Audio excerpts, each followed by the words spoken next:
well. Yes, I am. Yes, I am.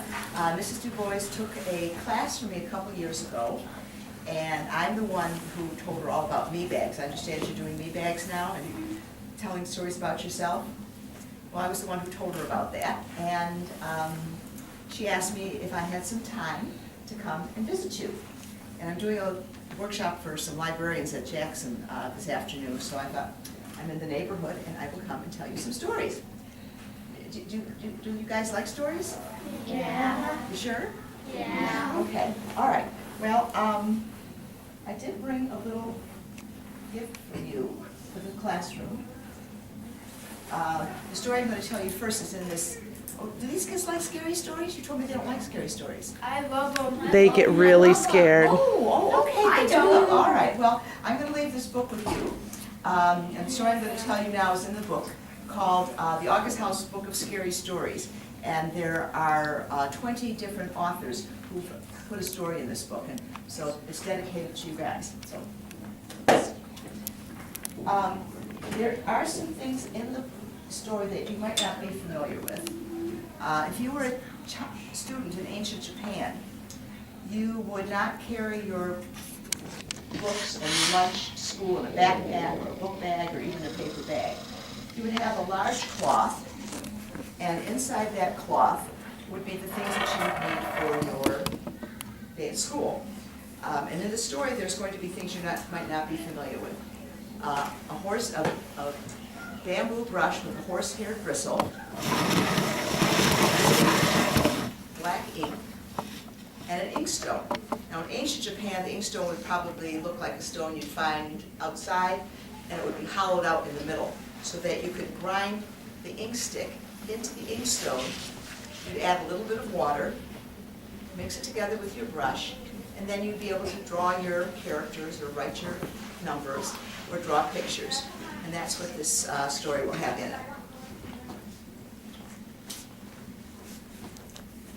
Long ago, in ancient Japan, there lived a poor farmer and his wife, and they had many children. Now the youngest child's name was Seishu, and every day little Seishu and his parents and brother and sister would go off into the rice fields to work in the rice paddies, for that is how they earned their living. And little Seishu would go along with them. And his parents and his brothers and sisters and little Seishu would work in the rice paddies with the rice. But little Seishu was young. He wasn't very strong. And so as often as not, you could see little Seishu sitting beside the rice paddy, drawing in the dirt. For that is what he liked to do most of all. He would draw the snow-capped mountains. He would draw the birds, flowers, and trees. And he would draw his family working in the rice paddies. But what he liked to draw most of all was cats. Cats, cats, cats. Cats eating, sleeping, jumping, leaping. Cats, cats, cats. Cats fighting, biting, howling, yowling. Cats, cats, cats. Now when times were good, his family would buy him some thin, white rice paper on which to draw his beloved cats. And once, when times were very good, they bought him a bamboo brush with a horse-haired bristle. They bought him a stone that was hollowed out in the middle and a stick of shiny black ink that he could grind into the inkstone, mix it together with a little bit of water, and draw his pictures. But one time, it was very bad in Japan. There was a drought. And people say that a huge rat goblin held a spell over Japan. And when the snow would fall in the winter on those snow-capped mountains, the rat goblin would swallow the snowflakes. And so there was very little snow on those mountains. And when the spring came, there was little snow to melt and trickle down into the rice fields. And when the tender shoots of rice came up in the spring, they say the rat goblin came at midnight and ate up all those tender shoots of rice. And so the harvest was very bad that year. The rat goblin even swallowed the rain as it fell from the sky. The harvest was bad. People went to bed hungry. And little Seishu's parents were worried about him. He was so young and frail. They were afraid he might not live through the winter. And so they decided that they would take him to a nearby village where there was a temple. And they thought, well, perhaps if we take him to this temple, And if the priest take him in, maybe he will be safe. Maybe he will be okay. They wrapped Seishu's few belongings into a blanket, and they walked for 3 days until they came to the nearby village. And when they came to the temple, they knocked on the door, and the paper screen door slid aside, and they were greeted by a kindly old priest. Seishu's parents bowed to the priest and said, "Please, we are poor farmers. There is a drought. We do not have enough food to feed ourselves. We are afraid that our little son will not live through the winter. Please, take him in. Teach him to be a priest. He is a good boy, and he will do anything that you ask." The old priest looked at Seishu and asked him some questions. And when Seishu could answer the questions quickly and accurately, they could see that Seishu was also a bright child. And so he agreed to take him in. Seishu said goodbye to his parents, and then he followed the old priest into the temple. The old priest led him to a small room where Seishu unwrapped his few belongings, and he hid his prized possession, his inkstick, and his inkstone, his brush, underneath his blanket. Then he went out to talk to the old priest. And the old priest said, "Seishu, you will have to work hard. You will have to sweep the floors of the temple clean. You will have to work alongside the priests in the rice paddies, for that is how we earn our living. And when we go to prayer at night, you must pray alongside us." Seishu promised to be good. He promised to work hard. And indeed he did. Every day he swept the floors of the temple clean. He worked alongside the priests in the rice paddies. And at night when they went to prayer, he prayed alongside them. And he worked hard, and he learned all of the prayers by heart. When he went to bed at night, he was so tired that his head hit the pillow and he fell asleep instantly. He was too tired to think about drawing. But early one morning, after many, many weeks, Seishu woke up. The priests were still sleeping in their beds. He woke up with this urge to draw. He took out his inkstone and his inkstick. He ground the inkstick into the inkstone. He took a little bit of water and mixed it together with his brush, and he began to draw all over the temple floors. And what do you think he drew?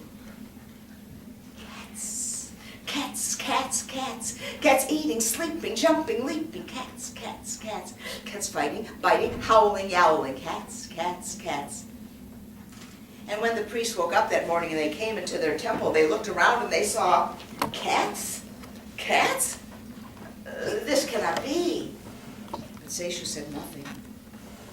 More weeks passed. Seishu swept the floors of the temple clean. He worked alongside the priests in the rice paddies. And he went to prayer at night. Again, he was too exhausted to think about drawing when he went to bed at night. But after many, many weeks, he woke up with that urge to draw. The priests were still sleeping in their beds. So Seishu got up and he mixed his ink with his inkstone with the brush. And this time he began to draw all over the temple walls. And what did he draw? Cats, cats, cats, cats. Cats eating, sleeping, jumping, leaping. Cats, cats, cats. Cats fighting, biting, howling, yowling. Cats, cats, cats. And when the priests woke up and they looked around their temple and they saw cats, cats, this must not be. But again, Seishu said nothing. Again, Seishu swept the floors of the temple clean. He worked alongside the priests and he went to prayer at night. For many, many weeks, he went to bed without thinking about drawing. But early one morning, while the priest was still sleeping, he woke up with that urge to draw. He mixed his ink with his inkstone and brush, and he began to draw.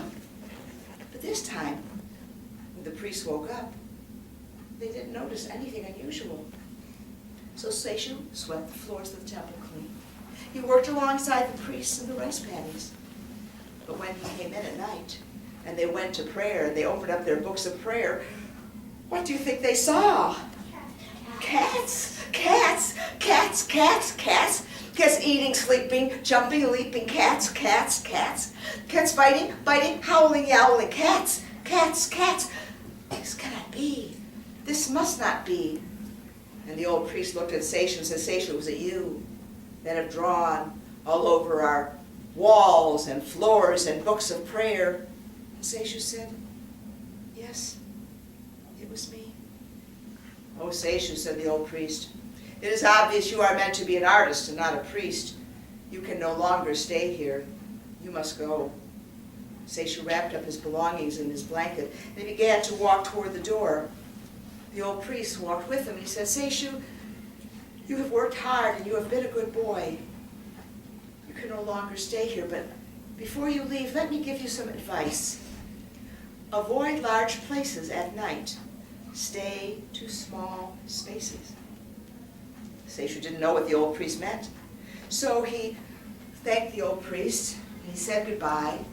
And then he took his belongings, but he didn't go back toward his own village, for he knew that the drought was still on and the rat goblin still held a spell over Japan, and there would not be enough food to feed him. And so he walked in the opposite direction, toward the next village. And when he got there, he tried to ask the people where he might find the temple. He thought if he worked hard and didn't draw, maybe they would take him in. Maybe they would teach him to be a priest. But when he got to the other village and he tried to stop the people, they seemed to scurry off in different directions. Their faces were pinched with worry and fear. Finally, Seishu stopped an old woman and said, Please, can you tell me where I might find the temple?" And the old woman looked at Seishu and said, "If you will go up on that hill just outside the village, you will find the temple. But let me give you some advice. Avoid large places at night. Stay to small spaces." Seishu bowed and thanked the old woman. And then he walked and walked out of the village, up to the top of that tall hill. And when he got there, there was the temple. And as he walked toward the temple door, he noticed the grounds were littered with leaves and twigs and bits of paper.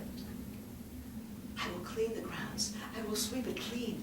Maybe they will let me stay." And when he got to the paper screen door, the paper screen was torn. "I will fix the door. Maybe they will let me stay." Well, Seishu knocked on the door, but there was no answer. He knocked again, and there's still no answer. He knocked again and again, and when no one came to the door, Seishu slid aside the paper screen door and walked inside. He looked around. The place was deserted. There was no one there. Well, Seishu was so tired from his long walk that he decided that he would spend the night in the old temple and make his way home in the morning. So he unwrapped his belongings and blanket, and he lay down and closed his eyes, but he couldn't sleep. His muscles and bones ached so much from his long walk. So he opened his eyes and he looked around, and he noticed over on one wall there were 3 large white paper screens made of rice paper. Seishu had never seen anything so beautiful in his whole life. They were as white as snow. And of course, seeing those paper screens made him think of drawing. So he took off his ink stick and his inkstone and his brush, and he quickly mixed the ink together and he began to draw all over those beautiful paper screens. And what did he draw but cats? Cats eating, sleeping, jumping, leaping, cats. Cats biting, howling, yowling, cats. And when he was done, Seishu stepped back and looked at those cats. They were the most beautiful cats he'd ever drawn. They looked so real, they looked as if they could jump off of the screens and onto the floor. Seishu bowed to the cats, and then he lay down on his blanket and closed his eyes again. But as he did, he remembered the words of the old woman and the old priest. Avoid large places at night. Stay to small spaces. Seishu opened his eyes again and looked around the room, and he saw he was in a very, very large room. And so he got up and he looked around the room, and he found a small cupboard over to one side. And he pushed aside the paper screen doors of the cupboard, and he pulled himself in, and he wrapped himself around his blanket, closed the door, and fell asleep. But he hadn't been sleeping very long when he heard a strange sound, and it sounded like something was scratching. Something was squeaking. something was sniffing. Scratch, scratch, scratch. Squeak, squeak, squeak. That sounds kept coming closer and closer to the cupboard where Seishu was hiding. Scratch, scratch, scratch, squeak, squeak, squeak. The noise got louder and louder, and finally it stopped right in front of the cupboard door. Scratch, scratch, squeak, squeak, squeak. Seishu was terrified. He pushed himself against the back of the cupboard and held his breath and closed his eyes. And then one long, sharp claw pierced that paper screen door and tore it down. Wow! Suddenly there was a screaming and a thumping, a bumping, a thrashing, a grinding. Seishu was terrified. He was afraid to open his eyes. That noise went on for hours, it seemed. And then, as soon as it started, it stopped. And Seishu was too afraid to open the cupboard door to see what had happened. But when the first light of morning filtered through the paper screen door, Seishu opened the cupboard and looked outside. At first he couldn't see anything, so he crawled out, and there in the middle of the temple floor was a huge, giant rat. It was as big as a cow, and it was torn and bleeding and dead. The rat goblin. Who killed the rat goblin? Who saved my life, said Seishu. And then as he looked around the room, he noticed there, on the screens where he had drawn the cats the night before, in the mouths of each of those cats hung rat flesh and blood. The cats had come alive during the night, and they had killed the rat goblin. They had saved Seishu's life. Seishu bowed to the cats.